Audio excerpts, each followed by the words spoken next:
నమస్తే, నేను భార్గవ్.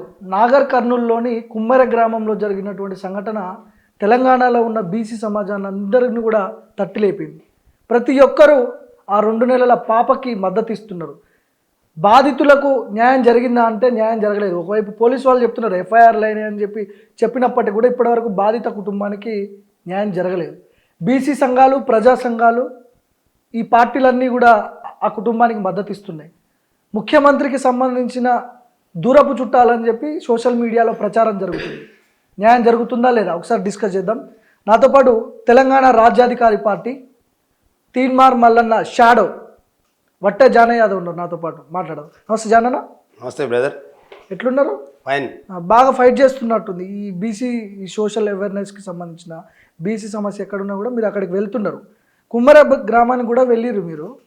ఏమనిపించింది ఆ ఎపిసోడ్ మొత్తం చూసిన తర్వాత మీకు? అంటే ఈ రాష్ట్రానికి స్వతంత్రం వచ్చి దేశానికి 78 ఏళ్ళు దాటిపోయింది.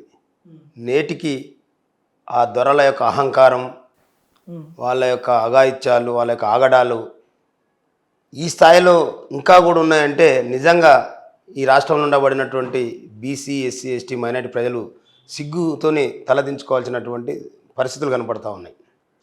ఎందుకు అంటే ఒక గ్రామీణ ప్రాంతంలో ఉండబడినటువంటి జాతరకు ఆ గ్రామానికి సంబంధించినటువంటి బిడ్డలు వెళ్తే 100 రూపాయల కాడ వచ్చిన పంచాయతీ ఒక నిండు పసిగుడ్డు బలైపోయినటువంటి సందర్భం.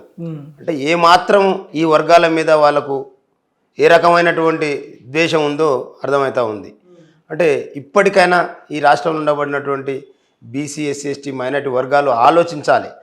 ఎవరి వల్ల వీళ్ళకు అహంకారం పెరుగుతూ ఉంది, ఎవరి వల్ల వీళ్ళకి అధికారం వస్తూ ఉంది. మరి అధికారాన్ని ఇచ్చేటటువంటి ప్లేసులు ఉన్నటువంటి బీసీలు ఏదైనా సమస్య వచ్చినప్పుడు, వాళ్ళతో తన్నులు పడ్డప్పుడు, వాళ్ళ చేతిలో చనిపోయినప్పుడు, సమాధులు అయినప్పుడు మాత్రమే ఐక్యం అవటం కాదు. ఆ రాజ్యాధికారాన్ని అందుకున్నప్పుడు మాత్రమే 3-4% లేనటువంటి వాళ్ళకు 78 ఏళ్ళ నుంచి మనం అధికారాన్ని ఇవ్వటం వల్లనే కదా, అధికారమే కదా వాళ్ళు అక్కడ నడిపిస్తున్న. ఒక బీసీ డిఎస్పీ ఉండి కూడా మర్డర్ జరిగిన తర్వాత మర్డర్ కేసు నమోదు చేయమని మనం డిమాండ్ చేయాల్సినటువంటి పరిస్థితి. బీసీనే ఆయన. ఓకే. అక్కడ ఎస్ఐ బీసీనే, ఒక సిఐ మాత్రం రెడ్డి. ఆ సిఐ అంటోడు మొత్తాన్ని ప్లే చేసిండు దాన్ని. ఇప్పుడు ఎఫ్ఐఆర్ అయిందా వాళ్ళ మీద? ఎఫ్ఐఆర్ చేసిరు. అంటే ఆత్మ అంటే అత్యాయత్నం కింద నమోదు చేసిరు. కానీ అప్పటికి హత్య జరిగిపోయింది కదా, పాప చనిపోయింది. ఇవాళ మేము అందరం పోయి డిమాండ్ చేసిందంటే సరే జరిగిన దాని మీద న్యాయంగా జరగాల్సినటువంటి 103 సెక్షన్ ఇంప్లిమెంట్ కావాలనేది మన డిమాండ్. మర్డర్ కేసు నమోదు కావాలి. దానికి ఇన్ని రాజకీయాలు నడుస్తున్నాయి. అక్కడ ఇంతమంది మొత్తుకున్నా కూడా ఇప్పటి వరకు అది మర్డర్ కేసు నమోదు కాలేదంటే అధికారం అనేది ఎంత ప్రభావం చూపుతుంది అనేటటువంటి విషయంలో ఈ రాష్ట్రంలో ఉన్నటువంటి ప్రజలందరూ కూడా ఆలోచించాలి. బీసీ సమాజం దాడి చేసిన వాళ్ళకంటే దాడి చేయించుకున్న వాళ్ళకంటే దాడి చేసిన వాళ్ళు పోయి కేసు పెట్టరు. ముందు ఎఫ్ఐఆర్ అయింది, అది గణేష్ మీద ఎఫ్ఐఆర్ అయింది అనుకుంటా. వీళ్ళది ఎందుకు తీసుకోలేదు? దాడి విచిత్రం ఏంటంటే అక్కడ ఇష్యూ జరిగినప్పుడు వాళ్ళు తట్టుకోలేని పరిస్థితుల్లో 100 కాల్ చేసింది బాధితులు. ఎవరైతే దళిత రజక కుటుంబ సభ్యులు 100 కాల్ చేశారు. కాల్ చేసిన తర్వాత పోలీసులు రెస్పాండ్ కాకపోగా తర్వాత వీళ్ళు పోయిన తర్వాత వీళ్ళని బయట కూర్చోబెట్టి మళ్ళీ రెడ్డి వర్గాలను పిలిపించుకొని కూర్చోబెట్టుకొని వాళ్ళతో పిటిషన్ తీసుకొని వాళ్ళది ఇమీడియట్గా ఎఫ్ఐఆర్ చేశారు. ఈ ఏదైతే దెబ్బలు తిన్న బిడ్డ అప్పటికి చిన్న పాపకు దెబ్బ తగిలితే వీళ్ళు హాస్పిటల్కి వెళ్ళిపోయారు. అంటే చనిపోద్దని కూడా ఎక్స్పెక్ట్ చేయనంటుంది వాళ్ళు. ఆ దెబ్బ తగిలినప్పుడు హాస్పిటల్ వీళ్ళతో తీసుకున్న పిటిషన్ మాత్రం ఆడ పెట్టి మేము తెల్లారిపోయి మల్లన్న గారి నాయకత్వంలో మేము పోయి కూర్చున్న తర్వాత 2 ఎఫ్ఐఆర్ చేసినాం డిఎస్పీ గారు మాతో ఆర్గ్యూ చేసిన లైవ్లో కూడా ఎఫ్ఐఆర్ కాపీ కావాలని మేము డిమాండ్ చేస్తే అప్పుడు 2 కాపీలు తెచ్చి ఒకటేమో ఎఫ్ఐఆర్ అయిపోయింది, ఇంకోటేమో కోర్టు రెఫర్కు పంపినామని చూపించినప్పుడు. అంటే ఎంత దుర్మార్గం, ఎంత సిగ్గుమాలితనం, ఎంత నీ అగ్రవర్ణాల చేత మీకు ఆ పోస్టింగ్లు వచ్చినా ఒక బీసీ పుట్టుక పుట్టి 2 నెలల పాప చనిపోయినాక కూడా అక్కడ ఉన్నటువంటి ఆఫీసర్లకు సిగ్గు లజ్జ ఉండాలి కదా. మేము ఏమంటే మేము నిలబడి అడిగిన తర్వాత రెడ్లు ఇచ్చిన పిటిషన్ మీద మళ్ళీ ఇదే కుటుంబ సభ్యుల మీద ఎఫ్ఐఆర్ అయింది. వీళ్ళు ఇచ్చిన పిటిషన్ మాత్రం అప్పటికి కోర్టు రేపర్కి పంపినామని చెప్తున్నారు. అంటే ఈ పోలీసు వ్యవస్థ ఎంత దిగజారిపోతూ ఉంది. ఈ రాష్ట్రంలో ఉండబడినటువంటి రెడ్డి ప్రభుత్వం ఏ రకంగా ఆ వర్గాలను కాపాడుకుంటా ఉందో మరి ఆ ప్రభుత్వాలని తయారు చేస్తున్నటువంటి మన బీసీ, ఎస్సీ, ఎస్టీ, మైనారిటీ ప్రజలు ఆ చిన్న పాప చావుతోనైనా కళ్ళు తెరవాల్సినటువంటి కళ్ళు తెరవని పాపని కాళ్ళతో తన్ని చంపినటువంటి ప్రెస్ మీట్ పెట్టిండు. తర్వాత రోజు ప్రెస్ మీట్ పెట్టి ఆ పాప మీద ఎట్లాంటి గీతలు లేవు, ఘాట్లు లేవు, స్క్రాచెస్ లేవు, దాడి జరిగినట్టు ఎక్కడ కూడా ఎవిడెన్స్ లేదని చెప్పి ప్రెస్ మీట్ పెట్టాడు. నేనేమంటానంటే కొట్టింది రెడ్డి, డాక్టరు రెడ్డి, ఆ ఎఫ్ఐఆర్ చేయించింది రెడ్డి సిఐ, ప్రభుత్వంలో ఉన్నటువంటి ఎమ్మెల్యే రెడ్డి, ఎమ్మెల్సీ రెడ్డి, ముఖ్యమంత్రి రెడ్డి. ఇవాళ నీ కేసులు తారుమారు కాకపోతే ఇప్పుడు ఆ పాపను లోపల గొడవ అవుతున్నప్పుడు వీడియో రికార్డ్ అయింది. ఆ గొడవలో ఆ తొక్కేసులాటలో పాప ఉందా లేదా అందరికీ తెలుసు. ఇంత దుర్మార్గంగా వాస్తవాలను తారుమారు చేస్తే ప్రజలు పిచ్చోళ్ళు అనుకుంటా ఉన్నారు. పాప 3 days తర్వాత చనిపోయింది కదా వాళ్ళు చెప్తున్నారు. ఇప్పుడు నేను ఏమంటున్నానంటే ఆ తల్లి లైవ్ లో మాట్లాడింది, అందరితో మాట్లాడింది, అక్కడ వీడియో రికార్డ్స్ ఉన్నాయి. లాస్ట్ కు తన భర్తని కాపాడుకోవడం కోసం ఆ పిల్లని తీసుకుపోయా ఈ పాపను విషయాన్ని ఆపుతారేమని కాళ్ళ మొదలు పెడితే కాలుతుందన్నాడు అనేది అక్కడ జరిగిన వాస్తవం. ఆ తండ్రి క్రమంలో జరిగినటువంటి డ్యామేజ్ ఆ పాప జరిగింది. ఇంకా సిగ్గుమాలిన మాటలు ఈ డిఎస్పీ చెప్పడానికి, ఎస్ఐ చెప్పడానికి, సిఐ చెప్పడానికి వాళ్ళని బజార్లో పండిపోతే ఉమ్మేస్తారు మీద రేపు. ఈ ఇంతే సిగ్గుమాలిన మాటలు మాట్లాడుకుంటూ తిరిగితే వీళ్ళని పోలీసు వాళ్ళని కూడా లెక్క చేయరు. చట్టం ల్యాండ్ ఆర్డర్ అయిపోయింది తెలంగాణ రాష్ట్రంలో. ఎందుకంటే ఇంత సిగ్గుమాలి ఓన్లీ రెడ్ల కోసం, రెడ్ల మోచేతుల నీళ్ళు దాకుండా బతికేటటువంటి వ్యవస్థ ఇవి ఒడిస్తుండండి వీళ్ళకు జీతాలు. ఈ పేదల కష్టంతోనే కదా వాళ్ళ జీతాలు ఇచ్చేది. వాళ్ళు ఎంతసేపటికి అక్కడున్న ఎమ్మెల్యే, అక్కడున్న మంత్రి, అక్కడున్న ముఖ్యమంత్రి అనుకొని పనిచేస్తే ఇవాళ రేపు సోషల్ వాళ్ళు ఇంకోటి చూడండి, ఈ రాష్ట్రంలో అనేక మీడియాలు ఉన్నాయి, ఒక్క మీడియా కూడా దాన్ని కవర్ చేయట్లేదు. అసలు మెయిన్ స్ట్రీమ్ మీడియాలో ఎక్కడ ఈ వార్త రాలేదు. ఎంత ఈ దొంగనా కొడుకులే కదా, ఎందుకు చూపిస్తారు?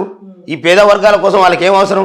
ఈ వర్గాలు ఇట్లనే ఉండాలి, వీళ్ళని ఇట్లనే తొక్కుతున్నాడు, వీళ్ళని ఇట్లా పండబెట్టి తొక్కుంటా వీళ్ళు అధికారం చలాయించాలి. కాబట్టి వాళ్ళు ఎందుకు చూపిస్తారు? ఇవాళ మనకు వచ్చిన అదృష్టం ఏంటంటే సోషల్ మీడియా యాక్టివ్ అయింది కాబట్టి ఈ మాత్రం నిజాలు బయటకు వచ్చింది, మాట్లాడుకునే అవకాశాలు వచ్చినాయి. ఇప్పుడు వాళ్ళ పిల్లవాడు జరిగిన అన్యాయాన్ని సోషల్ మీడియాలో పెట్టడంతోనే కదా మళ్ళీ మిగతా వాళ్ళందరూ రెస్పాండ్ అయ్యి వాళ్ళని ఎంటబడి కొట్టింది. అవును, అందుకని ఏమంటే పాపం పండే టైం దగ్గరకు వచ్చింది. తెలంగాణ రాష్ట్రంలో ఇవాళ మేము పోయిన తర్వాత స్వచ్ఛందంగా వేల మంది వచ్చి అక్కడ ఆ పాపకు మద్దతుగా, ఆ కుటుంబానికి మద్దతుగా నిలబడతా ఉన్నారు. ఈ చైతన్యమే కదా మేము కోరుకునేది. 78 ఏళ్ల నుండి ఎవరికి ఓటేస్తున్నాం, ఎవరి ఓట్లతో ఇలా ఆడ ఉన్న ఓట్లు ఎంతమంది, ఆడ ఉన్న ఆ రెడ్డి వర్గాలకు ఎన్ని ఓట్లు ఉన్నాయి, మిగతా జాతులు ఎన్ని, రేపు పొద్దుగాలు నిలబడండి. ఈ రాష్ట్రంలో రెడ్లు వర్సెస్ బీసీలుగా రేపు ఎలక్షన్ జరుగుతుంది బరాబర్. ఎందుకంటే ఇంకా మన పిల్లల్ని చంపుకొని, మన బతుకుల్ని చంపుకొని అనేక మంది ఈ మీడియా రాకముందు కొద్దిగా చైతన్యం అవుతారంటే వాడిని నక్సలెట్ల పేర్ల మీద ఇంకో రూపంలో కథం పట్టించారు. ఇవాళ ఆ పరిస్థితి లేదు. ఇప్పుడు అక్కడ రెడ్డి కులస్తులు దాడి చేశారు కాబట్టి టీఆర్పీ పార్టీ పోయి అక్కడ మీరు పోయి కొంత ఇష్యూ చేసారు. ఒకవేళ అదే ప్లేస్లో బీసీ కానీ, ఎస్సీ కానీ, ఎస్టీ కానీ ఎవరైనా ఉండి దాడి చేస్తే అదే పోరాటం ఉంటుంది అక్కడ. నేనేమంటుంటే బీసీలకు, ఎస్సీలకు, ఎస్టీలకు ఈ రకమైనటువంటి అహంకారం ఉండదు కదా. ఎందుకు అంటే వాళ్ళ బల్పు, వాళ్ళ చేతిలో పవర్ ఉంది కాబట్టి. నేనేమంటుంటే సజ్జన్నార్ గారు ఆ రోజు జరిగినటువంటి బాలికల మీద జరిగినటువంటిది ఏదైతే ఉందో ఇమీడియట్గా ఎన్కౌంటర్ చేసిండు. ఈ కొడుకులు చేయాలి కదా.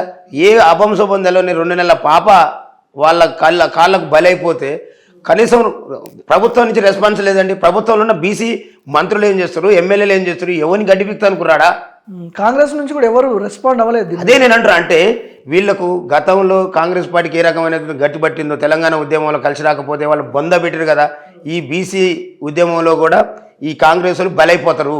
ఇక వీళ్ళకి ఇవే చివరి ఎన్నికలు. ఇప్పుడు ఉన్నటువంటి మంత్రులు, ఎమ్మెల్యేలు ఎవరైతే ఉన్నారో బీసీలు, అందులో ఎస్సీ, ఎస్టీ, బీసీలు ఈ ఇంత పెద్ద ఇష్యూ మీద కూడా వాళ్ళు నోరు మీద పట్టలేదంటే పైన ఉన్న బాసు భయానికి, ఎవరికి బాసు, ఎవడు ఓట్లతో ఆయన బాస్ అయిండు, ఈ పేద ప్రజలు వేస్తేనే కదా. ఇది ఆలోచించకుండా ఉన్నటువంటి దుర్మార్గులందరూ కూడా తెలంగాణ ఉద్యమంలో కాంగ్రెస్ పార్టీని పండబెట్టి తొక్కితే పాతాలోకం పోయింది. మీరు పోయినప్పుడు అక్కడ సర్పంచ్ ఉన్నాడా? తుకారాం రెడ్డి పేరుందా? ఆయన పేరు తుకారాం రెడ్డి లేడు. ఎవరు లేడు. పోయినప్పుడు ఎవరు లేరు.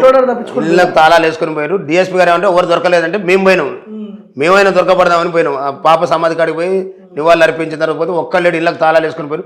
దారుణం ఏంటంటే ఈ ఎవరైతే రజక బిడ్డ మీరు కూడా దాడి చేయడానికి పోయారు వాళ్ళ మీద. దొరికితే ఎందుకుంటాం బరాబర్. గంత పెద్ద ఇష్యూ జరిగిన తర్వాత నా కొడుకులు వదిలిపెడతామా? మేము నిజంగా మాకు ఒక్కరు దొరికినా అమ్మాయి బొంద పక్కన బొంద పెట్టి వచ్చేటోళ్ళం. ఏదైతే అదైంది, దేనికైనా సిద్ధం. ఇంకెంతకాలం పై ఇన్నేళ్ల నుంచి 78 ఏళ్ల నుంచి ఇంత అన్యాయం జరుగుతూ ఉంటే ఇంకెంతకాలం ఒప్పుకోబడతాం? ఓట్ల నాడు వచ్చేమో కాళ్ళు పట్టుకుంటారు, ఓట్లు అయిపోయిన తెల్లారో అదే కాళ్ళతో ఉందని మమ్మల్ని సమాధులు చేస్తారు. లాండ్ ఆర్డర్ ఉంది, పోలీసులు ఉన్నది, ప్రభుత్వం ఉంది, నమ్మకం లేదా? మీరు లాండ్ ఆర్డర్ చేతిలోకి తీసుకొని ఆయన ఇంటికి దగ్గరికి పోయి రారా బయటికి రారా అరే అని చెప్పి మళ్ళీ నా మాటలు నేను ఏమంటానంటే మీరు చూసారు కదా, మేము లైవ్లో డిఎస్పీ గారిని అడిగినాం. ఎవడైతే బాధితుడు ఉండో బాధితుడి మీదనే ఎఫ్ఐఆర్ అయింది, బాధితుడు ఇచ్చిన పిటిషన్ మీద అవతల వాళ్ళ మీద ఎఫ్ఐఆర్ కాలేదు అంటే ఇక్కడ రాజ్యాంగం అమలవుతుందా, ఇక్కడ రాష్ట్రంలో రెడ్డి ఆలోచన అమలవుతుందో మీరు ఆలోచన చేయాలి. రెడ్ల ఆలోచనలే అక్కడ అమలవుతా ఉన్నాయి, రాజ్యాంగం ఎక్కడ అమలు కావట్లేదు. ఇవాళ అక్కడ ఎంపీ గారు ఉన్నారు, కనీసం వాళ్ళు వచ్చి మాట్లాడిన పరిస్థితి లేదు. ఎంతసేపటికి సామాన్య ప్రజలు పోయి కొట్లాడాలి.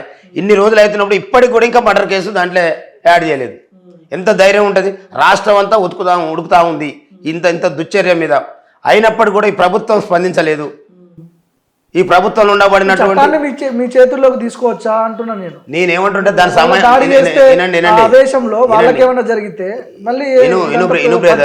బ్రదర్, వీళ్ళ ఆకృత్యాలు ఇట్టనే ఉంటే ఖచ్చితంగా ల్యాండ్ ఆర్డర్ ప్రాబ్లం వస్తుంది, చేతులకు తీసుకుంటారు ప్రజలు. ఇప్పుడు ఎవరికి వీళ్ళు బాధ్యత వహించాల్సింది ప్రజలకు. అది కాకుండా ప్రజల పక్షాన్ని లేకుండా అధికారంలో ఉండబడినటువంటి ఓన్లీ రెడ్ల పక్షాన్ని ఉంటామంటే ప్రజలు ఊరుకోరు కదా. ఏదైనా చేస్తారు, దేనికైనా సిద్ధపడతారు. వీళ్ళు ఇచ్చినటువంటిదే కదా, వీనికి ఉద్యోగం వచ్చేది అక్కడిది, వీనికి జీతం ఇచ్చేది ఎవడు? ఈ ప్రజలు కట్టే పన్నులతోనే కదా వీళ్ళు జీతాలు తీసుకునేది. అది మర్చిపోయి వాళ్ళ కూడికం చేస్తా అన్నప్పుడు నువ్వు వాళ్ళని చూసుకుంటూ కూర్చొని ల్యాండ్ ఆర్డర్ ప్రాబ్లం అయితే మేము పోకుండా ఉంటామని ఇట్లా ఎంతమంది ప్రాణాలు పోగొట్టుకుంటాం? ప్రజలందరూ తిరుగుబాటు చేసిన తర్వాత మంత్రి కొండారెడ్డిపల్లి జస్ట్ 40 నుంచి 50 కిలోమీటర్ల దూరంలో ఉంటుంది, దగ్గరే ఉంటుంది. ఆ ముఖ్యమంత్రి గారికి బంధువులు అనేటటువంటి ఎఫెక్ట్ తోనే అరే డిఎస్పీ మీరు చూసిరు ఆ లైవ్ మళ్ళీ ఒకసారి ప్లే చేయండి. డిఎస్పీ అనే వ్యక్తి ఒక బీసీని ఎందుకు తీసుకొచ్చి పెట్టారు? మేము వస్తున్నాం తెలవగానే ఆ సిఐ అశోక్ రెడ్డి అంటోడు దెంకపోయిండు, దొంగనాయలుగాడు, వాడే మొత్తం దీని కారకుడు. వాడు దెంకపోయి ఒక బీసీని తీసుకొచ్చి ముందర పెడితే మేము ఏం మాట్లాడలేమని ఆ బీసీని డిఎస్పీని పెడితే ఆయనకి డిఎస్పీకి ఏముంటుందండి? హౌస్ ఆఫీసర్ ఎవరు ఉంటాడో వానికి సంబంధం ఉంటుంది. ఈయన ఏముంటుంది? ఆ తర్వాత ఏదైనా జరిగింది. ఈయన తీసుకొచ్చి అడుగు పెడితే ఈయనకు సమాధానం లేదు. 2 ఎఫ్ఐఆర్లు అయినా అన్నాడు, మేము తీసుకొచ్చి ముందర పెడితే ఎఫ్ఐఆర్ కాదు కదండి ఇది అంటే కోర్టుకు పంపినామని అప్పుడు అంటున్నాడు. బీసీ కాబట్టి మీరు ఏమంటారు అని చెప్పి బీసీ తీసుకొచ్చి పెట్టారు. ఆయన కాడ ఏం లేదన్న సంగతి మాకు అర్థమైపోయింది. ఇక ఏమంటాం మేము? కాబట్టి మీరు కనీసం ఆ బీసీ పుట్టుక పుట్టినందుకన్నా సెక్షన్ అమలు యాడ్ చేయండి అంటే చేస్తా ఉన్నాడు. అది కూడా చేయలేదు. ఎందుకంటే మళ్ళీ పైనుంచి రెడ్డి గారి ప్రయోగం ఉంటుంది, వీళ్ళని జైలుకు పంపిస్తే మా పరువు పోతుంది అంటే ఇక్కడ పానం పోతే ఏం లేదు, కానీ అక్కడ వాళ్ళకి పరువు. కానీ నేను ఒక్కటే చెప్తా ఉన్నాం, ఇది సరే ఆ పాప 2 నెలలు ఈ లోకం మీద అవంశ పొందాలన్నటువంటి బిడ్డ, ఆ పాప ఉసురు తగిలి ఈ అగ్రవర్ణ నాయకుల యొక్క అధికారాన్ని ఈ రాష్ట్రం నుంచి వెళ్ళిపోతుంది. ఆ పాప ఉసురు తగిలి వీళ్ళు ఇక జీవితంలో మళ్ళీ ఇక్కడ అధికారాన్ని చెలాయించేటటువంటి పరిస్థితులు లేకుండా పోతాయనేటటువంటి వాసన. ఎందుకంటే భగవంతుని రూపంలో ఉన్న బిడ్డ. ఆ పాప వీళ్ళ నరరూప రాక్షసుల దాడికి బలైపోయింది. అది ఊరికనే పోదు, ఇది మొత్తం జాతి ఆ జాతికి తగులుతుంది. ఇది ఈ రాష్ట్రంలో ఉండబడినటువంటి మొత్తం జాతి రాజకీయంగా అంతరించిపోవడానికి శుభ సంకేతంగా ఆ పాప బలైపోయింది. ఇంత జరిగింది కదా, ముఖ్యమంత్రికి తెలియకుండానే ఉంటుందా ఈ విషయం? ఆయనకి తెలిసే ఉంటుంది కదా. ఇవాళ నేను ఏమంటున్నంటే ముఖ్యమంత్రి ఎవరైనా అధికారం చేతిలోకి వచ్చిన తర్వాత యాక్షన్ ఏమంటే ఇవాళ ఫోన్ ఎవరు ఆన్ చేసినా ఫస్ట్ కనపడేది పాపదే కనపడతా ఉంది. ఇంత పెద్ద అంటే మిలియన్ వ్యూస్ ఎవరు పోయి కనపడ్డా అంత రెస్పాన్స్ ఉంది రాష్ట్రంలో. తెలవదని ఎట్లా? కనీసం వాళ్ళ నోటి నుంచి ఒక మాట రాలే. ఏం జరిగింది? ఇమీడియట్గా ఆ 8 మంది వాళ్ళ ప్రజలు కోరుకుంటున్నట్టుగా మర్డర్ జరిగింది. నువ్వు ఎప్పుడు ఎంక్వైరీ, నీ ఇన్వెస్టిగేషన్ తర్వాత నువ్వు ఇప్పుడు మర్డర్ కేసు ఇన్వాల్వ్ చేయమంటే నేను రిపోర్ట్ రావాలి, ఎఫ్ఎస్ఎల్ రిపోర్ట్ రావాలి, ఏంటి డ్రామాలు? అంటే నీ కాడికి వస్తే ఒక రకం, మిగతా వాళ్ళు కదా ఇంకో చట్టమా? నీ కాడ మీ సొంత చట్టం అనేది. నువ్వు మర్డర్ అయిందన్న తర్వాత ఇష్యూ జరిగింది, మర్డర్ అయింది, నువ్వు ఏ సెక్షన్ పెట్టాలి? గా మాత్రం సోయలేని ఈ పోలీసు వ్యవస్థ ఎందుకుంది? ఇది ఎవరి కోసం ఉంది పోలీసు వ్యవస్థ? ఎవరి నెత్తురు కూడా దీని బతా ఉన్నారు. మొత్తం సర్పంచ్ ఆధ్వర్యంలో నడిచిందంట కదా డ్రామా మొత్తం. ఇంకోటి ఏంటంటే అక్కడి దొంగలు గ్రామంలో ఉన్నటువంటి జాతర వీడవడండి పైసలు వసూలు చేసుకోవడానికి. అయినా ఆ పాప ఏమన్నది? 100 రూపాయలు అడిగితే నేను ఈ గుడికి సున్నం వేసేదాన్ని, అయ్యా నన్ను కూడా అడుగుతారా అంటే వాడు అక్కడికి 1,00,000 మంది భక్తులు వస్తారు, ఈవెన్ ఒకరినో కన్సిడర్ చేస్తే నా జేబులోకి ఎట్లా పైసలు వస్తాయని దుర్మార్గమైన ఆలోచనతో దీన్ని భయపెడితే మిగతా వాళ్ళు కూడా ఇస్తారని భయపెట్టే క్రమంలో కొట్టిండు. నార్మల్గా మన ఊర్లల్లో ఏదైనా డివోషనల్ దేవుళ్ళ దగ్గర ఫంక్షన్లు జరిగినప్పుడు సాకలోళ్ళు వచ్చి పనులు చేస్తుంటారు. వాళ్ళకి ఎక్కడికి పోయినా కూడా డబ్బులు టికెట్లు ఏముండవు, యాక్సెస్ ఉంటుంది ఫ్రీగా. సో అట్లాంటి పరిస్థితుల్లో నుంచి డబ్బులు అడిగే సిచ్యువేషన్ ఎందుకు వచ్చేది అంటే అది అర్థం కావాలి. ఈ రాష్ట్రంలో ఉన్న ప్రజలకు అర్థం కాదు. చాకలి బిడ్డ శుభ సంకేతం, ఏ కార్యమైనా చాకలి బిడ్డ కనపడాలి. అట్లాంటి చాకలి బిడ్డ నీ జాతర కాడికి వస్తే నువ్వు డబ్బులు అడిగి వాళ్ళ పాపం కట్టుకున్నా, వాళ్ళ ప్రాణం తీసినావు అంటే వీళ్ళ జీవితాలు క్లోజ్ అయితే పైసా. మనం ఏం చేసినా చేయకపోయినా అధికారం వీళ్ళ చేతుల నుండి ఎన్ని కుట్రలు చేసినా నేనేమంటుంటే చాకల్లో రాష్ట్రంలో అందరికీ సెంటిమెంటు. ఎవరికైనా మాటలు రాకపోతే వాళ్ళ దంపాలున్న ముద్ద తీసి వాళ్ళకి తినిపించుకుంటారు. వాళ్ళు కనపడితే మంచిదంటారు, వాళ్ళు ఉన్న ఇల్లు తీసుకుంటే శుభం కలుగుతారు. ఇంత సెంటిమెంట్ వాళ్ళు. మనం మహిళ అంటే పుట్టుక నుండి చావు వరకు ఉన్నటువంటి ప్రతి మహిళని శుభ్రం చేసేటటువంటి కుటుంబం రజక కుటుంబం. మళ్ళీ అందులో దళితులు కూడా ఉండే ఆ కుటుంబాలు ఇద్దరు కలిసి ఉన్నటువంటి ఫ్యామిలీస్.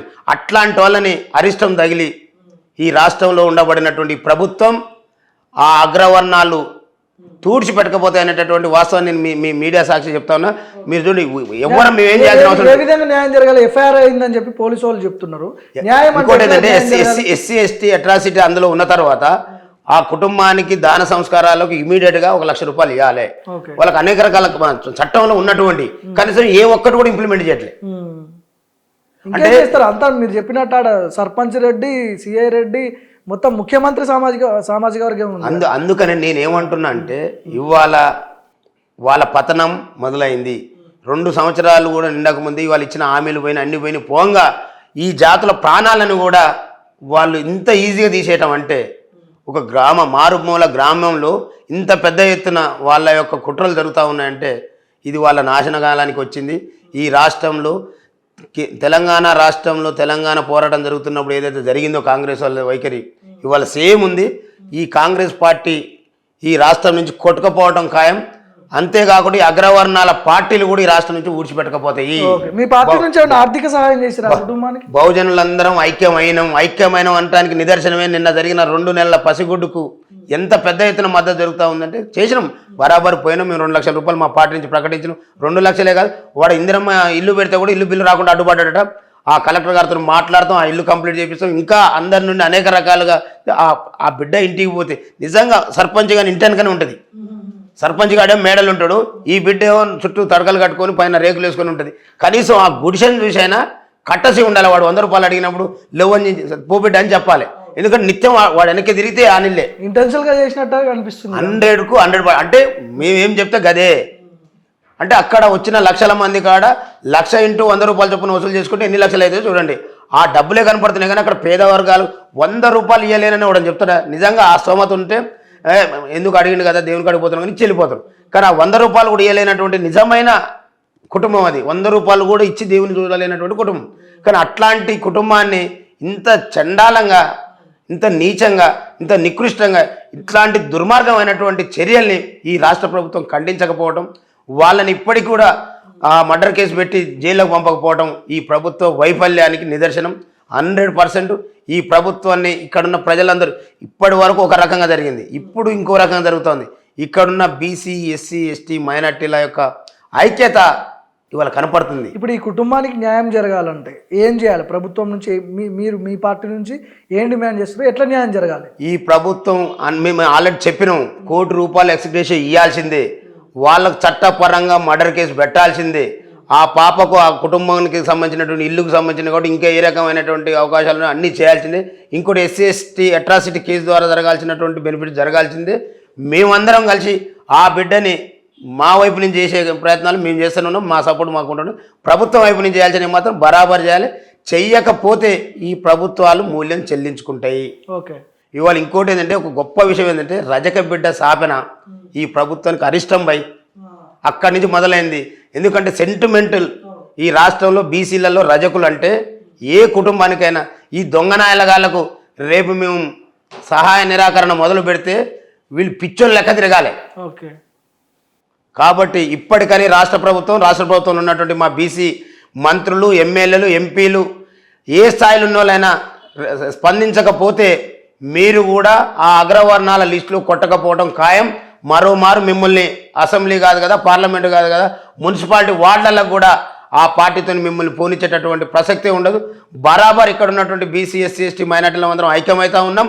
పార్టీలు కాదు, ఇక్కడ ఉన్నటువంటి అన్ని వర్గాలం ఏకమై ఈ అగ్రవర్ణాల పార్టీలని ఈ రాష్ట్రం నుంచి తరిమేయడం బరాబరు. దాన్ని నాగర్ కర్నూలు వేదిక నుంచే మొదలుపెట్టాం. ప్రజలలో చైతన్యం వచ్చింది. ఇవాళ మా ప్రజల నుంచి రెస్పాన్స్ చూస్తే లక్షల మంది మమ్మల్ని ఫాలో అవుతా ఉన్నారు. లక్షల మంది అన్న ఇది బరాబర్ జరగాలన్న, వీళ్ళని ఇక్కడి నుంచి ఈ దోపిడీదారులని ఈ రాష్ట్రం నుంచి తరిమేయాలనేటటువంటి నినాదాలు మా కామెంట్ రూపంలో వస్తూ ఉన్నాయి. కాబట్టి ఖచ్చితంగా మా యువత మేల్కొనేది మేజర్గా. ఈ రాష్ట్రంలో ఉన్నటువంటి బీసీ యువత అనేక సంవత్సరాల నుంచి అనేక రకాలుగా దోపిడీకి గురవుతా ఉన్నారు. ఈడబ్ల్యూఎస్ ద్వారా కావచ్చు, ఇంకా ఉద్యోగాలు క్యాలెండర్ ప్రకటించకూడదు, ఇవన్నీ కలిసి ఒకేసారి రేపు జరిగే ఎన్నికలలో వీళ్ళని బొంద పెడతానికైతే ఉపయోగపడుతుంది. రైట్ అన్న, థ్యాంక్ యూ భార్గవ్.